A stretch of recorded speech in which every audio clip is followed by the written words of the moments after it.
തൊഴിൽ ദിനങ്ങൾ 200 വർദ്ധിപ്പിക്കുക, അർഹരായ മുഴുവൻ തൊഴിലാളികൾക്കും തൊഴിൽ ഉറപ്പുവരുത്തുക, പ്രതിദിന കൂലി 600 രൂപയായി വർദ്ധിപ്പിക്കുക, തൊഴിൽ സമയം രാവിലെ 9 മണി മുതൽ വൈകിട്ട് 4 വരെയാക്കുക, അപ്രായോഗികമായ NMMS, ജിയോ ടാഗ് എന്നിവ പിൻവലിക്കുക, യഥാസമയം കൂലിയും സാധന സാമഗ്രികളുടെ വിലയും ലഭ്യമാക്കുക, സംസ്ഥാനത്തിന് അർഹമായ ലേബർ ബഡ്ജറ്റ് അനുവദിക്കുക, അയ്യങ്കാളി തൊഴിലുറപ്പ് പദ്ധതി ഫലപ്രദമായി നടപ്പിലാക്കുക, കൂടുതൽ തുക അനുവദിക്കുക, ക്ഷേമനിധി ഉടൻ പ്രാബല്യത്തിൽ വരുത്തുക തുടങ്ങിയ ആവശ്യങ്ങൾ ഉന്നയിച്ച് തൊഴിലുറപ്പ് മേഖലയിൽ പണിയെടുക്കുന്ന തൊഴിലാളികൾ പണിമുടക്കി. NREG വർക്കേഴ്സ് യൂണിയന്റെ മുതാക്കൽ മേഖലാ കമ്മിറ്റിയുടെ നേതൃത്വത്തിലാണ് തൊഴിലുറപ്പ് തൊഴിലാളികൾ പണിമുടക്കി വാളക്കാട് ജംഗ്ഷനിൽ മാർച്ചും ധർണയും സംഘടിപ്പിച്ചത്. ധർണ union area secretary S. Praveen Chandra ഉദ്ഘാടനം ചെയ്തു.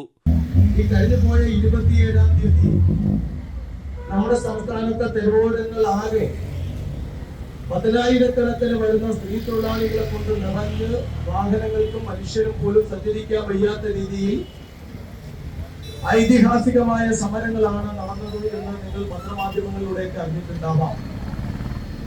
ഞങ്ങളൊരു തൊഴിലാളിയുടെ വിഷയങ്ങൾ ഇടപെടുമ്പോൾ ആ തൊഴിലാളിയുടെ ജാതിയോ മതമോ രാഷ്ട്രീയമോ നോക്കാറില്ല. ഇതിനകത്ത് വന്നിരിക്കുന്ന തൊഴിലാളികളിൽ ഏറിയ കൂറും എല്ലാ രാഷ്ട്രീയ പ്രസ്ഥാനങ്ങളിലും വിശ്വസിക്കുന്നവരുണ്ടാകും എന്ന് ഞാൻ കരുതുന്നു.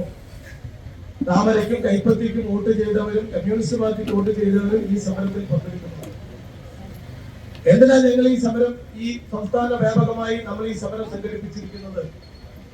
നിങ്ങളുടെയൊക്കെ സൈറ്റുകളിൽ ഞങ്ങളുടെ യൂണിയന്റേതായിട്ടുള്ള ഒരു കത്ത്, ഞങ്ങളുടെ ഈ സമരത്തിന്റെ ഉദ്ദേശ ലക്ഷ്യങ്ങളെ കുറിച്ച് പറഞ്ഞുകൊണ്ട് ഒരു കത്ത് അല്ലെങ്കിൽ ഒരു നോട്ടീസ് തന്നിട്ടുണ്ട്. ആരെങ്കിലും ഒക്കെ വായിച്ചു കാണണം എന്നാണ് എന്റെ വിശ്വാസം. അതിൽ ഞങ്ങൾ ഒട്ടേറെ കാര്യങ്ങൾ പറഞ്ഞിട്ടുണ്ട്. നിങ്ങൾ മനസ്സിലാക്കണം, 2004-ൽ കോൺഗ്രസിന്റെ സർക്കാരിന് ഇടതുപക്ഷത്തിന്റെ പിന്തുണയോടുകൂടി മാത്രമേ ഭരിക്കാൻ കഴിയൂന്നൊരു അവസ്ഥ വന്നപ്പോൾ കണ്ണല്ലാത്തതെല്ലാം പൊന്നാക്കി തരാമെന്ന് മൻമോഹൻ സിംഗും സോണിയാഗാന്ധിയും പറഞ്ഞപ്പോഴും നിങ്ങൾക്ക് ആവശ്യമുള്ള മന്ത്രിസ്ഥാനങ്ങൾ, ആഭ്യന്തരം വേണോ ധനകാര്യം വേണോ ഏത് മന്ത്രിസ്ഥാനം വേണമെങ്കിലും തരാം, എത്ര മന്ത്രിമാരെ വേണമെങ്കിലും തരാമെന്ന് പറഞ്ഞപ്പോഴും അന്ന് ഞങ്ങളുടെ പാർട്ടിയുടെ നേതാക്കന്മാർ യെച്ചൂരി, പ്രകാശ് കാരാട്ടും അടക്കമുള്ളവർ പറഞ്ഞു, ഞങ്ങൾക്ക് മന്ത്രിസ്ഥാനമൊന്നും വേണ്ട, പകരം ഒരു കോമൺ മിനിമം പ്രോഗ്രാം എഴുതി ഉണ്ടാക്കാം, നിങ്ങൾക്ക് പിന്തുണ തരുന്നതിന് വേണ്ടിയിട്ട് ഒരു പ്രോഗ്രാം തയ്യാറാക്കി അതിന്റെ അടിസ്ഥാനത്തിൽ പുറത്തുനിന്ന് പിന്തുണയ്ക്കാം. Block panchayat president PC Jayashree, local committee സെക്രട്ടറിമാരായ ദിനേശ്, രാജീവ്, ചന്ദ്രബാബു തുടങ്ങിയവർ പങ്കെടുത്തു. തലസ്ഥാന വാർത്തകൾ, ആറ്റിങ്ങൽ.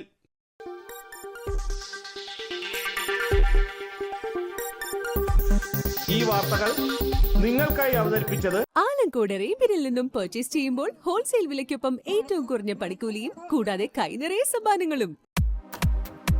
നിങ്ങളുടെ സ്വപ്ന ഭവനങ്ങൾക്ക് ചാരുത പകരാൻ അന്താരാഷ്ട്ര നിലവാരത്തിലുള്ള LED ലൈറ്റുകളുടെയും ബ്രാൻഡഡ് ഇലക്ട്രിക്കൽ, പ്ലംബിംഗ്, സാനിറ്ററി ഫിറ്റിംഗ്സുകളുടെയും വമ്പൻ ശ്രേണി ഒരുക്കി CS ഏജൻസീസ് ആൻഡ് ഇലക്ട്രിക്കൽസ്.